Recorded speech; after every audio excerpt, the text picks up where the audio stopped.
250 years ago, as the Founding Fathers wrote the living document we know today as the Declaration of Independence, a plateau in Missouri that was the perfect mix of field and forest was home to indigenous tribes, wildlife, and a future that leads us all here to this room tonight.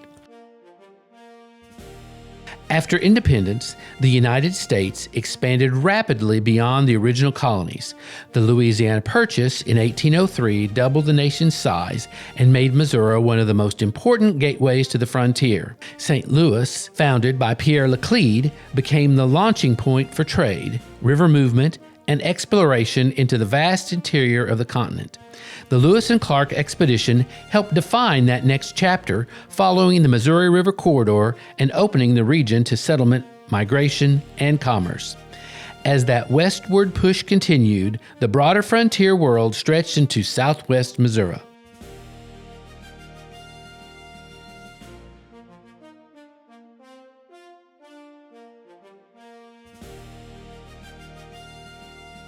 Long before there was a town here, the ridges, the valleys, the plateaus around present-day Lebanon were already a part of established movement.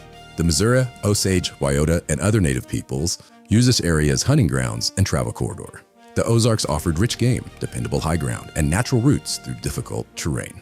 As American expansion pushed farther west, these same native trails evolved into frontier roads. Trade in fur, lead, and supplies moved through these corridors connecting St. Louis to southwest Missouri. The corridor through present-day Lebanon became a dependable inland route.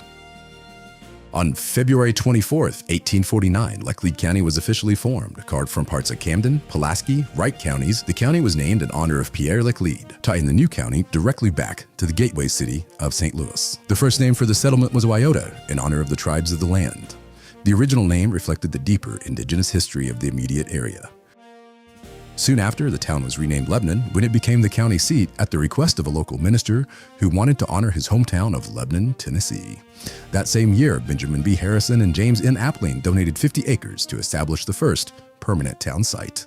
By 1851, the community had already built a log courthouse and jail on what was then known simply as the Square.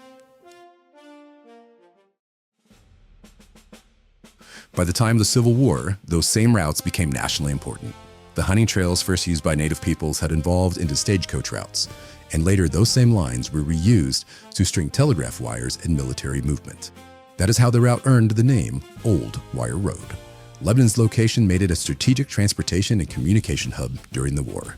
At different points, the settlement was controlled by both Union and Confederate troops, but the Union generally held the advantage by defending the Wire Road corridor. Local history also places Wartime Field Hospital on the property that later became Wood Street Baptist Church, showing how central Lebanon was to troop movement and medical response to the region. At the close of the Civil War, the Frisco Railroad advanced from Arlington, Missouri, southwest to Rolla, towards Lebanon. Railroad agents asked Lebanon's leaders for land to establish a depot station, but for reasons lost to time, that request was initially denied. So the Frisco simply continued around the original town. Lebanon quickly realized the size of their mistake. Rather than be left behind, the town split and moved 1.5 miles southwest to reconnect with the railroad. Some residents remained in Old Town while others moved homes, businesses towards the track. New businesses quickly rose up along the rail corridor and the modern downtown district began to take shape. Because Old Town already had a main street, the new business district adopted the name Commercial Street, following the same angle as the Frisco rails directly to the depot. Rail access also launched Lebanon into the industrial age. That rail connection set the stage for the city's first true factory boom in early 1920s, with local leaders successfully recruiting the Rice Sticks Dry Good Company to Lebanon. By 1924, the Rice Sticks plant had predicted to pay over $250,000 annually in wages, an enormous payroll for the time. And that workforce focused primarily on women employees. Those wages strengthened downtown, supported families, and helped anchor Lebanon through the Great Depression. Then came one of the most transformable roads in American history, Route 66. When the Mother Road was being planned in 1926, Lebanon faced another defining transportation moment. Because of the difficult river crossings along with the elevation of the Lebanon Plateau, state planners considered an alternate route that would have bypassed Lebanon entirely in favor of the easier Springfield corridor, along with what later would become Highway 60. This time, Lebanon refused to be left behind. Local businessmen and civic leaders helped organize and push to keep Route 66 in Lebanon. A delegation from Lebanon even traveled to Jefferson City with the Lebanon Brass Band, putting on a memorable presentation for state officials and making the case that Route 66 should come through the city. One of the key arguments centered on an existing steel trestle bridge in Hazel Green, which local leaders pointed to as a way to save both time and money in construction. Because of that fight, Route 66 was officially routed directly through Lebanon, and the impact was immediate. Motels, restaurants, filling stations, motor courts, traveler service quickly expanded along the corridor. Lebanon became a dependable overnight stop for families, salesmen, and any westbound travelers moving from Chicago to Los Angeles.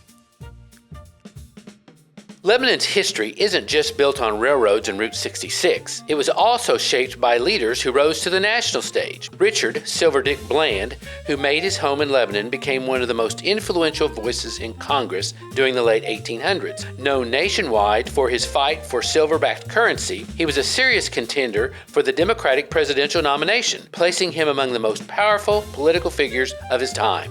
Thomas L. Ruby, United States Congressman, Lieutenant Governor, later a judge, represents another chapter of Lebanon's contribution to federal leadership, helping shape policy and law beyond the Ozarks. Phil M. Donnelly, born right here in Lebanon, Missouri, went on to serve as governor of Missouri in 2 separate terms. His path from local attorney to the state's highest office reflects the kind of leadership that starts in small towns and reaches across an entire state. Together, these men show that Lebanon's impact has reached far beyond its borders, influencing both state and national history.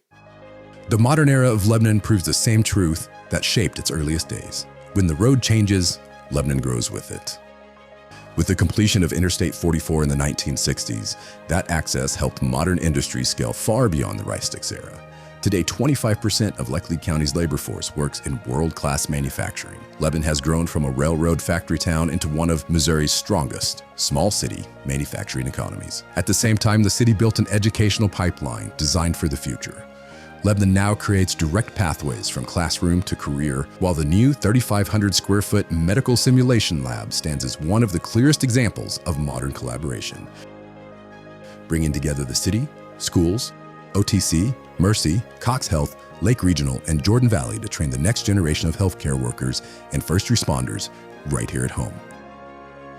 The historic roads that you traveled to get here tonight are roads from the past, but those roads are also the roads to the future. When it was dirt roads and wagon trails, then railroads and city streets, the mother road to travel faster, Lebanon has always been shaped by those roads. We often see those roads as part of the past, but when they were first developed, they were Lebanon's future. That is what makes this moment so important. As we look ahead, the roads we are laying now through education, manufacturing, medical growth, small businesses, housing, and family development are the future of Lebanon. The choices we make today are no different than the ones made by generations before us who built the roads, rail lines, factories, schools, and hospitals that shaped the city we know now. And one day, 250 years from now, someone will look back on what we are building today and see it as a foundation of their past. That is why the citizens of this community, our local government, our state representatives, and our county officials work so hard to make sure Lebanon stays on the road to success. Tonight we want to thank everyone in this room, not only for celebrating America's 250th birthday, but for celebrating Lebanon and Route 66 centennial, but for continuing to help make the future of Lebanon brighter. Because the greatest part of Lebanon's story is this: the future is being built right now.